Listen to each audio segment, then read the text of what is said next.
The exile's price.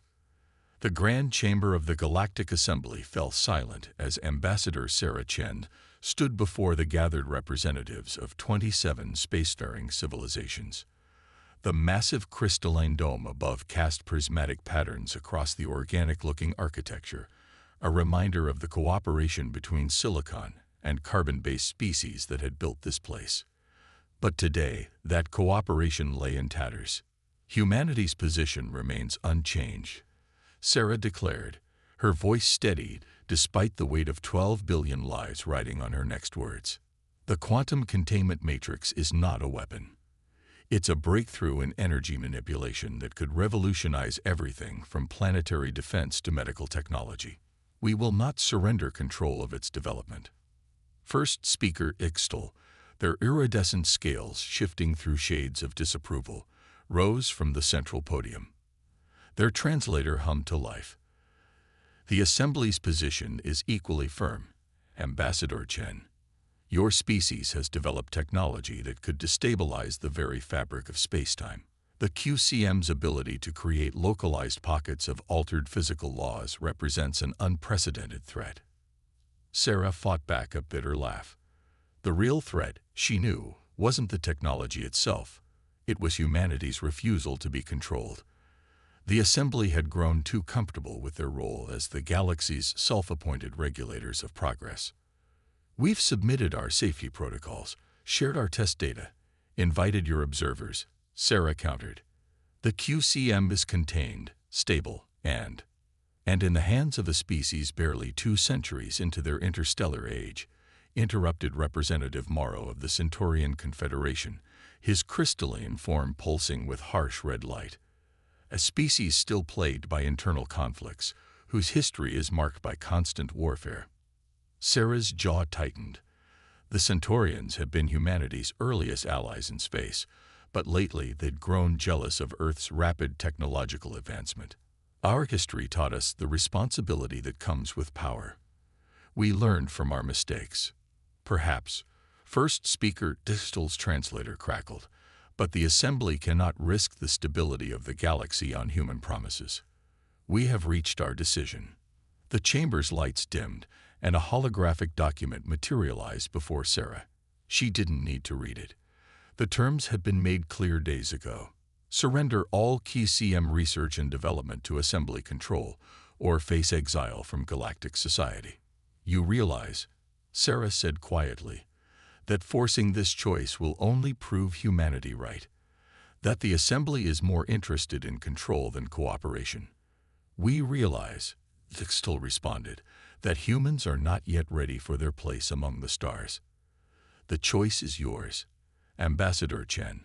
Submit to Assembly oversight, or your species will be cut off from all galactic trade, travel, and communication.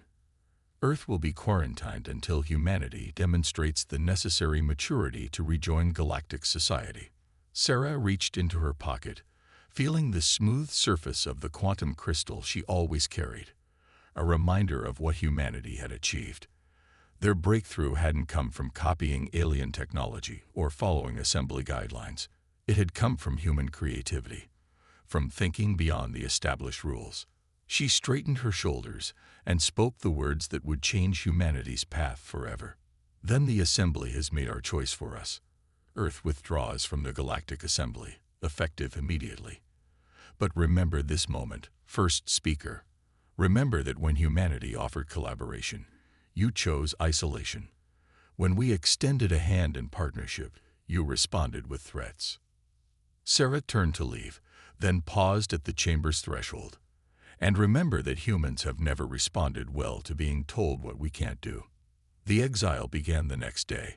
Assembly ships appeared in Earth's solar system, establishing the quarantine barrier that would cut humanity off from the rest of the galaxy. Trade ships turned back. Communication channels went dark. Earth and its colonies stood alone. But in secure facilities across human space, research continued. The quantum crystals pulsed with possibility, and humanity's greatest minds worked to unlock their full potential. They had been cast out for daring to push boundaries, so they would push them further than the Assembly could imagine. As Sarah stood in her office on Earth that evening, watching the distant shimmer of the quarantine barrier through her window, her quantum crystal hummed with an almost musical resonance. She smiled, remembering an old Earth saying, "In trying to cage the eagle, they taught it the importance of its wings." The assembly thought they were containing a threat. Instead, they had given humanity something far more dangerous than any technology. They had given them something to prove. In the decades to come, the galaxy would learn just how expensive humanity's exile would become, not for Earth, but for those who had fought to limit humanity's reach for the stars. The price of their exile would be paid not in submission, but in revolution. Silent watchers. 20 years into humanity's exile, the quantum containment facility beneath Mount Erebus in Antarctica hummed with achievement. Dr. Marcus Wong stood before a wall of holographic displays, each showing different sectors of deep space. But his attention was fixed on one particular reading, an anomaly that shouldn't exist. "Run the analysis again," he ordered, his breath fogging in the crisp air of the monitoring chamber. The quantum crystals that powered their detection array pulsed with a deep blue light, their energy reaching across light years of space. Dr. Elena Rodriguez, his longtime colleague, adjusted the sensors. "Third time, Marcus. The results are the same. Something's consuming stellar radiation at coordinates 247 Mark 89, well beyond the assembly quarantine barrier." The discovery had come through their new quantum detection grid, a network that utilized the very technology they'd been exiled for developing. In their isolation, humans hadn't stopped innovating. They'd accelerated.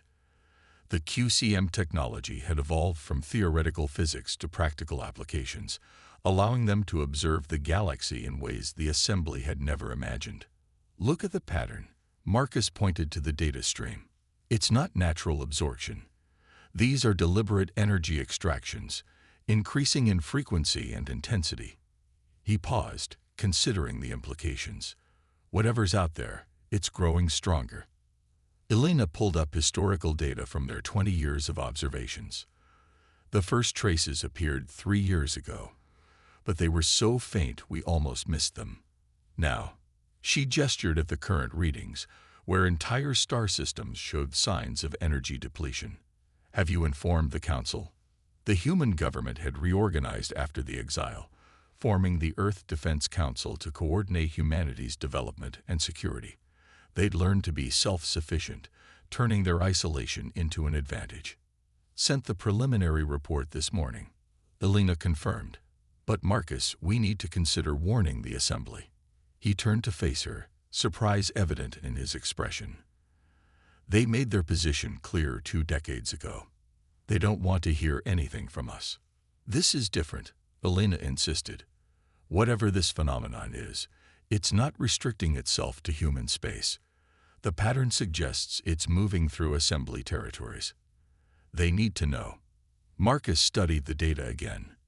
The entity, they'd taken to calling it the Void Drinker in their reports, was methodically moving from system to system, leaving behind stars dimmed to mere shadows of their former brightness.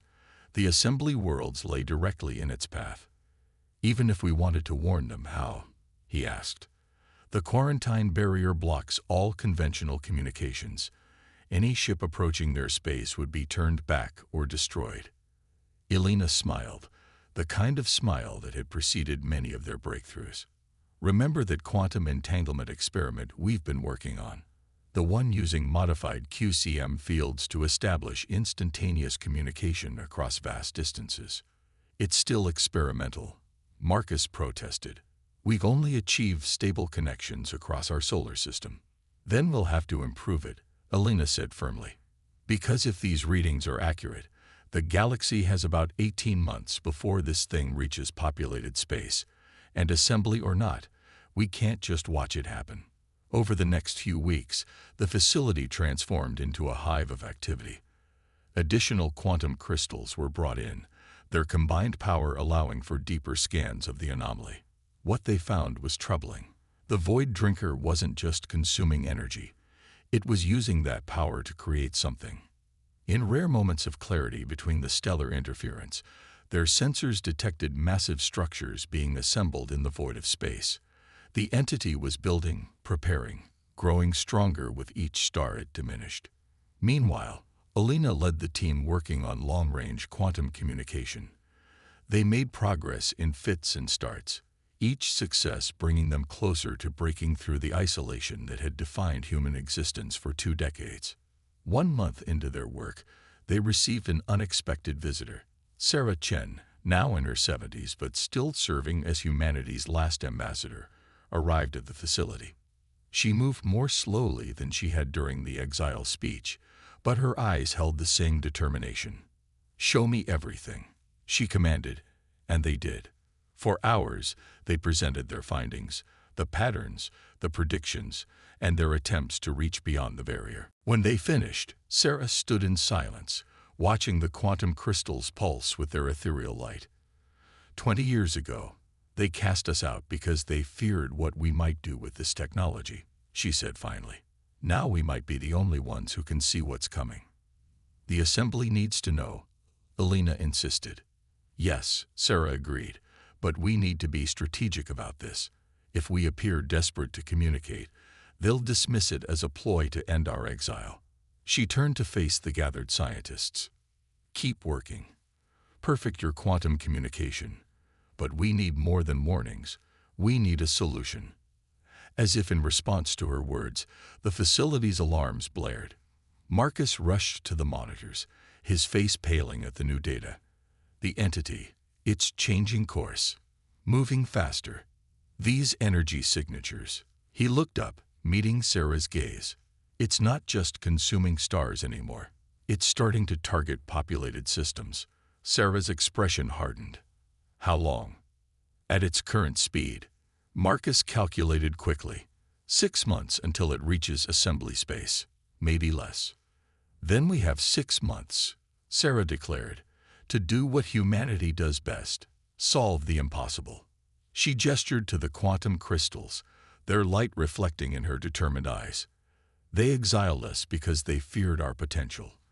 It's time to show them why that fear was misplaced.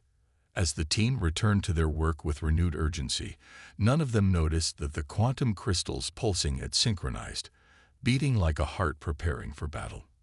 In the space beyond their solar system, the Void Drinker continued its inexorable advance, unaware that its silent observation had ended.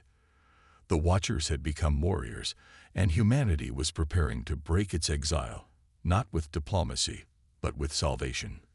The warning unheeded. First speaker Tixtel's chambers in the assembly headquarters erupted into chaos as the quantum transmission burst through their supposedly impenetrable communications barriers. The message was brief, encoded in the universal scientific language all spacefaring races shared. Stellar entropy anomaly detected. Multiple systems compromised. Threat assessment. Extinction level. Time to impact. 147 standard days.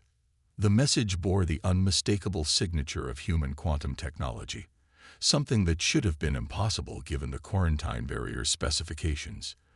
Yet here it was, along with a massive data package containing 20 years' worth of observations and analysis. How dare they?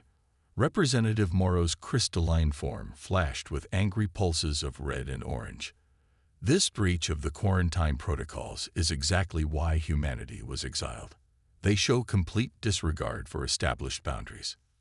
Exile raised a limb for silence, their scales shifting through thoughtful patterns of blue and green. In 20 years, they had watched humanity's exile from afar, expecting them to either submit or collapse into isolation-induced technological regression. Instead, they had apparently advanced far enough to pierce the assembly's strongest containment measures. The data must be examined, Zextel declared, if only to understand how they bypassed our security. The analysis took 3 precious days. The assembly's best scientists pored over the human observations, comparing them with their own stellar surveys. What they found was disturbing, not because the humans were wrong, but because they were right. The assembly's own instruments, once properly calibrated, confirmed the approaching anomaly. It appears, reported Chief Scientist Near of the Vulthan Collective, that human quantum containment technology allowed them to detect the entity long before our conventional sensors could. Their warnings are accurate. The chamber fell silent. The implications were staggering. Not only had humanity continued to develop their controversial technology, but they had also created detection systems far more advanced than anything the Assembly possessed. "This changes nothing," declared Representative Morrow. "They seek to manipulate us, to force an end to their exile by manufacturing a crisis." Manufacturing. Near's tendrils writhed in agitation. "The data is verifiable. 3 stellar systems have already gone dark. The entity's path is clear. It will reach the Centaurian outer colonies first, then proceed directly through the most populated sectors of Assembly space." Text will process this information, their scales cycling through colors of deep concern. The humans had included a proposed solution in their data package, a theoretical weapon based on their quantum containment technology, designed to trap and neutralize the entity. But accepting their help would mean admitting that the Assembly had been wrong, both about the technology and about humanity itself. "We will handle this threat ourselves," Exile decided. "Mobilize the Assembly Defense Fleet. Prepare our most powerful weapons. We will show humanity that we don't need their dangerous technologies to protect our civilization." The next month proved them catastrophically wrong. The Assembly's most powerful weapons barely registered against the Void Drinker. Their energy-based attacks were absorbed, making the entity stronger. Physical weapons passed through its shifting form without effect. 3 defense fleets were lost in the first engagement alone. Yet still, pride and fear prevented the Assembly from acknowledging their mistake. They received more transmissions from Earth, each more urgent than the last, each containing refined data and improved defensive strategies. All were dismissed. In the Mount Erebus facility, Elena Rodriguez watched the Assembly's failures with growing frustration. "They're going to get themselves killed," she muttered, reviewing the latest battle footage their quantum sensors had captured. "Their weapons are just feeding it." Marcus Wong nodded grimly. The Assembly built their entire civilization on controlled, predictable progress. They're trying to fight this thing with old solutions, refusing to accept that sometimes survival requires a leap into the unknown. Sarah Chen, who had taken up permanent residence at the facility, watched the tactical displays with the practiced eye of a diplomat. "They're not just fighting the entity," she observed. "They're fighting their own preconceptions. Their fear of our technology has become fear of change itself." The quantum crystals pulsed faster as another Assembly battle group engaged the Void Drinker. The entity had grown enormous, its form now visible to conventional sensors as a shifting mass of darkness that dimmed the very stars around it. The Assembly ships launched their strongest weapons, a barrage of antimatter torpedoes that could shatter planets. The entity consumed them all, growing stronger with each attack. On the tactical display, another Assembly fleet winked out of existence. "Enough," Sarah declared, her voice cutting through the tense atmosphere. "We've tried diplomacy. We've tried sharing information. We've tried to help them help themselves." She turned to face the gathered scientists and military officers. "It's time for Plan Omega." Delina's eyes widened.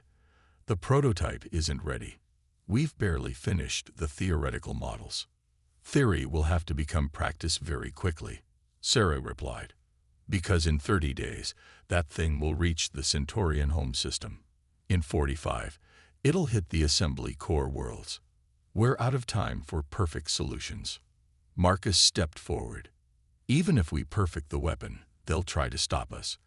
The quarantine barrier." "Will fail," Sarah interrupted, "just like everything else they built to contain us. Humanity's greatest strength isn't our technology. It's our refusal to accept limitations, especially in the face of extinction." She smiled grimly. "Begin construction of the Nemesis. We're going to save the galaxy, whether they want us to or not." As if in response, the quantum crystals flared with brilliant light, their energy synchronizing in a way they never had before. In the depths of space, the Void Drinker continued its advance, unaware that its greatest challenge would come not from the mighty assembly, but from the species they had cast aside. The time had come for humanity to demonstrate why trying to contain them had been the assembly's greatest mistake, and perhaps, if they succeeded, their greatest salvation. Darkness rising. The Centaurian home system died in silence. One moment, its twin suns blazed with their characteristic crystalline light. The next, they dimmed to dull red embers, their energy consumed by the ever-growing void that had once been dismissed as a human fabrication. Billions of crystalline beings shattered in the sudden cold, their final transmissions to the assembly cut short by the entity's all-consuming darkness. In the assembly chambers, the representatives of 26 remaining civilizations watched in horror as their greatest fear became reality. Not the fear of human technology, which now seemed quaint in comparison, but the fear of complete extinction. "The outer defense line has fallen," reported Admiral Kex of the Assembly Fleet, his holographic form flickering with static. "The entity, it's not just consuming energy anymore. It's learning, adapting. Every weapon we throw at it makes it stronger, more intelligent." First speaker distal scales had faded to a pale, sickly white. "How long until it reaches the core systems?" "At its current speed, 3 days. Maybe 4.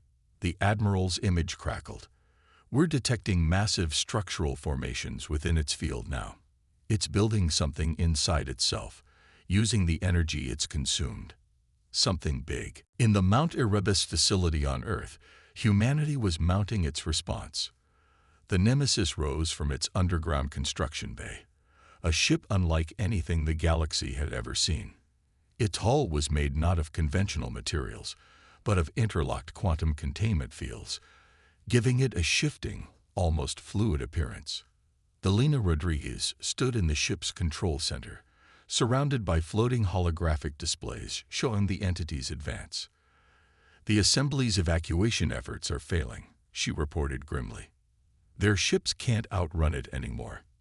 It's as if it's anticipating their jump points." "Because it is," Marcus Wong replied, making final adjustments to the ship's quantum core. "It's using the energy it absorbed from their weapons to understand their technology. Every defense they mount teaches it more about how to counter them." Sarah Chen, now serving as humanity's supreme commander, studied the tactical displays. In the 20 years since their exile, she had aged, but her eyes held the same fierce determination they had shown the day she defied the assembly. "Status of the containment weapon: as ready as it'll ever be," Alina answered. "But Sarah, you need to understand, this isn't like the simulations. The entity has grown far beyond our initial calculations. Even with all our advances, we're not certain the quantum fields will hold." "They'll hold," Sarah stated with quiet confidence. "Because they have to. Because in all of human history, when faced with extinction, we've never simply accepted it." She turned to address the gathered crew, a mix of scientists and military personnel who represented humanity's finest. "What we're about to attempt goes beyond revenge or redemption. This isn't about proving the assembly wrong. It's about proving humanity right. About showing that progress without wisdom is just as dangerous as wisdom without progress." The Nemesis quantum core hummed to life, its energy signature unlike anything ever recorded. The ship had been built around a revolutionary concept. Instead of fighting the entity with conventional weapons, they would use its own nature against it. The quantum containment fields that had so frightened the assembly had been modified into a massive trap, designed to ensnare and isolate the entity's consciousness. "Multiple assembly worlds have gone dark," Marcus reported, his voice tight with tension. "The core worlds are beginning their final evacuation, but their ships are too slow. They'll never make it." Sarah's expression hardened. "Then we're out of time. Signal the Earth Defense Council. Operation Lightbringer begins now." The Nemesis rose through Earth's atmosphere, its quantum fields bending light around it in impossible ways. The quarantine barrier that had contained humanity for 2 decades shattered like glass as the ship passed through it, the assembly's greatest containment measure proving useless against human ingenuity. As they accelerated toward the combat zone, Alina's sensors detected something new. The structure inside the entity. It's nearly complete. Energy readings are off the charts. What is it building? Sarah demanded. Based on these readings? Alina's voice wavered. It's creating a rupture in space-time. Once it finishes, it won't just consume our galaxy. It'll have access to all galaxies, everywhere, everyone, everything. The Nemesis's quantum core pulsed faster, as if responding to the urgency of their mission. They had one shot at this, one chance to prove that humanity's exile had not broken them, but forged them into something stronger. All hands, Sarah's voice rang through the ship's communications. Prepare for quantum containment protocol. What we do here will either save the galaxy or become its epitaph. Either way, we do it together. As the ship accelerated toward its destiny, the quantum crystals throughout its structure began to sing, their resonance building toward a crescendo that would shake the very foundations of space. The darkness lay ahead, growing larger with each passing moment, but within the Nemesis, humanity's light burned brighter than ever. The final battle for the galaxy was about to begin, and its fate rested in the hands of those who had been cast out, but never broken. The exiles had become saviors, and the time had come to show the assembly why trying to contain human potential had been their greatest mistake. Redemption's edge. The void between stars had never seemed darker as the Nemesis approached its target. The entity had grown to encompass an entire sector of space, its mass a writhing darkness that devoured light itself. At its center, the space-time rupture pulsed like a malevolent heart, preparing to tear reality apart. Entity will be in range in 3 minutes, Alina reported from her station, her fingers dancing across holographic controls. The structure inside, it's almost complete. Sarah Chen stood at the command center, watching the tactical displays with unwavering focus. Send the final warning to all assembly vessels. Any ship within 20 light minutes needs to clear the area immediately. The few remaining assembly ships fled, their retreat marked by desperate energy signatures on the Nemesis quantum sensors. They had finally learned to stop fighting, but that wisdom had come too late for billions of their citizens. Quantum core at maximum capacity, Marcus announced. Containment fields are primed and synchronized. But Sarah, he hesitated. The entity's energy signature is orders of magnitude larger than our simulations. Even with everything we've built, we might not be strong enough. Sarah's lips curved in a slight smile. Humanity's greatest achievements have always come when we weren't strong enough, when victory seemed impossible. That's when we transcend our limitations. She turned to face her crew. Begin the containment sequence. The Nemesis quantum fields flared to life, transforming the ship into a lattice of pure energy. The technology that had once frightened the assembly now represented their last hope for survival. As they closed with the entity, its attention finally turned to them. Tendrils of darkness reached out, trying to ensnare the ship, to drain its energy like it had done to countless stars and worlds. But the quantum fields held, bending and flowing around the attacks without breaking. It's scanning us, Alina reported, excitement creeping into her voice. The quantum fields, they're confusing it. It can't get a lock on our energy signature. Because we're not fighting it conventionally, Marcus explained, his hands steady on the core controls. We're speaking its language, using the very principles of reality manipulation that it understands. Now, the Nemesis dove straight toward the entity's center, its quantum fields resonating at precisely calculated frequencies. The darkness tried to consume them, but instead found itself being pulled apart, separated into countless quantum-locked segments. Containment fields at maximum power, Alina called out. Structure integrity holding at 90%. Inside the entity, they found themselves surrounded by the half-built remnants of its dimensional gateway. The massive construction was a testament to its intelligence and power, power it had stolen from countless civilizations. "Deploy the primary weapon," Sarah ordered. The quantum crystals throughout the ship began to pulse in perfect synchronization, their energy building to impossible levels. This was humanity's true breakthrough, not just containing quantum phenomena, but redirecting them, reshaping reality itself. The entity realized the threat too late. It tried to withdraw, to escape the quantum net closing around it, but the nemesis had been designed for exactly this moment. The ship's fields expanded exponentially, creating a bubble of altered spacetime that encompassed the entire entity.